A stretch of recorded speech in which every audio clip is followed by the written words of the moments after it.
एक बार की बात है, एक शहर में एक परिवार रहता था जिसमें एक लड़का और उसके माँ बाप थे। वह बहुत अमीर तो नहीं थे, लेकिन उनमें प्यार बहुत था।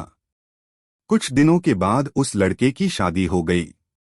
उसकी शादी सलोनी नाम की लड़की से हुई। वह बहुत लालची थी। वह अपने पति को किटी पार्टी में जाने के लिए बार बार नए कपड़े और गहने लाने को बोलती थी। उसके पति ने उसको समझाया कि अपने बराबरी वालों से ही दोस्ती करना चाहिए। अगर तुम महीने में 10 बार किटी पार्टी में जाओगी तो तुमको हर बार नए कपड़े और गहने कौन दिलाएगा। लेकिन वह अपने पति से ही झगड़ा करना शुरू कर देती थी और बोलती थी कि अगर मैं नए कपड़े गहने पहनकर नहीं जाऊंगी तो मेरी सहेलियां मेरा मजाक उड़ाएंगी। तुम ज्यादा कमाने की तो सोचते नहीं बल्कि मुझे ही रोकते रहते हो।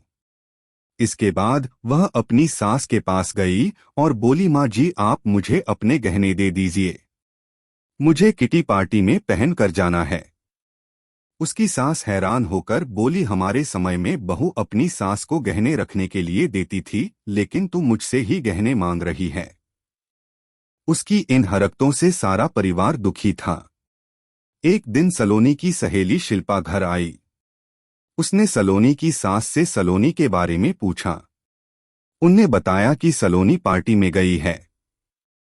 शिल्पा ने सलोनी की सास से पूछा, आप इतनी दुखी क्यों दिख रही है। तब उनने सारी बात बताई कि सलोनी किस तरह बार बार नए गहने और कपड़े की डिमांड करती है और सारे पैसे इन पर ही खर्च कर देती है। वह शिल्पा से पूछती है कि ज्यादा जरूरी क्या है, रोटी या ये दिखावा। शिल्पा ने कहा कि जरूरी तो रोटी ही है, लेकिन सलोनी को यह बात समझानी होगी। सलोनी की सास ने पूछा, वह कैसे। इसके बाद शिल्पा ने कहा, देखते जाइए। शिल्पा ने अपने जितने भी गहने और नए कपड़े थे सब लाकर सलोनी के घर रख दिए और उनका सारा राशन और फर्नीचर लेकर अपने घर चली गई। जब सलोनी घर आई तो अपने अलमारी में नए गहने और कपड़े देखकर बहुत खुश हुई।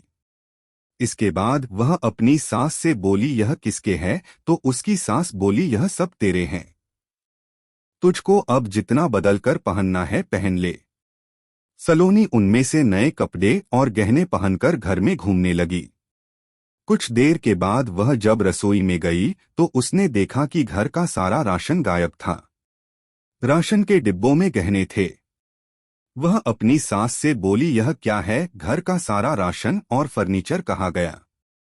उसकी सास बोली, वह सब बेचकर ही तेरे लिए नए गहने और कपड़े लेकर आए हैं, अब तू इनको ही बदल बदल कर पहन।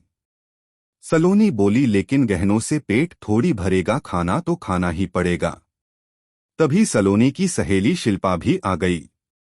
उसने कहा, जब पहले तुम्हारी सास ने तुमको समझाया तब तुम नहीं मानी, इसलिए हमने यह सब किया। अगर तुमको लगता है कि तुम्हारा पति पर्याप्त नहीं कमाता तो तुम खुद नौकरी क्यों नहीं करती। तुमको इन फालतू के दिखावे से बचकर अपने घर पर ध्यान देना चाहिए। अब सलोनी को अपनी गलती का एहसास हो चुका था।